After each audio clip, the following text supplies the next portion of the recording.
seems unbelievable that we feel forced into a hunger strike for such a reasonable wage demand. But yet this administration seems hell-bent on not doing what is reasonable, Brunick's in particular. And this seems to be the only choice we've had. You know, he's ignored students, and he keeps telling the union he's willing to negotiate with the same offer he's offered them, you know, over and over again.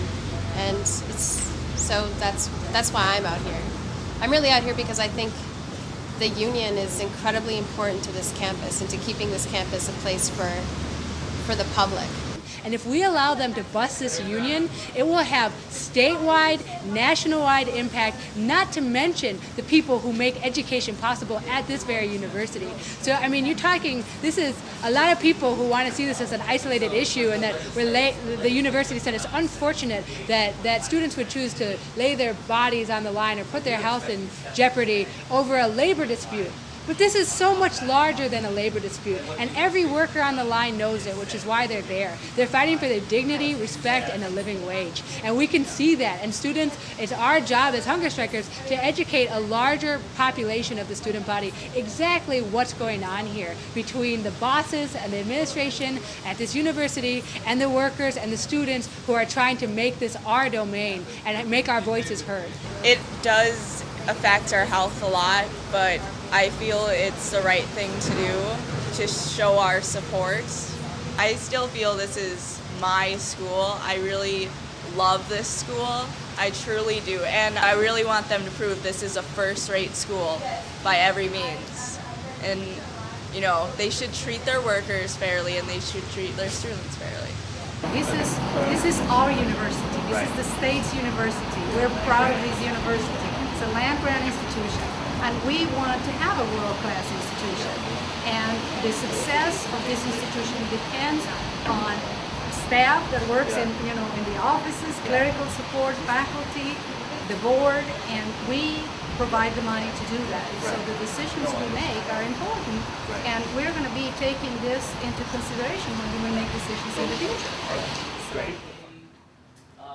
We passed in the Minnesota legislature this year perhaps the best higher education bill in 10 years. And I would say that the higher ed system in general and the University of Minnesota in particular enjoys a lot of goodwill on both sides of the aisle and in both chambers, the Minnesota House and the Minnesota Senate. And if I had one message today for President Brunick and the regents, it would be, don't squander that goodwill with this strike. Don't squander that goodwill by not giving these workers the just wages and conditions they need. The chairs of the committees in the House that dealt with this issue said they had set aside 3.25% for pay increases. When you're offering 2 or 2.25%, 2.5% to lowest paid workers, you're cutting it out of their paycheck to say, we shouldn't balance the budget, we shouldn't hold down tuition at the expense of the lowest paid workers. And I've heard from plenty of students, plenty from faculty members who believe this is wrong. I am incredibly disappointed with the administration's actions. We intend to continue to work very hard for this institution because we want a world-class institution for the state of Minnesota and for our children. But that means that we are going to treat our staff, we're going to treat our workers as world-class workers. That's what it means. That's what it meant for me when I fought for funding for this institution. And I am going to make sure that in the future we question the appropriation for the university at the Senate. Because without you, this institution cannot become the world-class institution that we want for the state of Minnesota. I don't think the legislature wants to micromanage how the university sets its budget. We're just saying at a certain point, there are poor decisions being made here, and it's not fair ones. I mean, I can go on to other examples too, but I would just point out today that when you give the CEO of an institution big increase and you cut it from the workers, we know that happens in corporate America, but we expect a little bit better here at the university. We don't want the strike to last a day longer.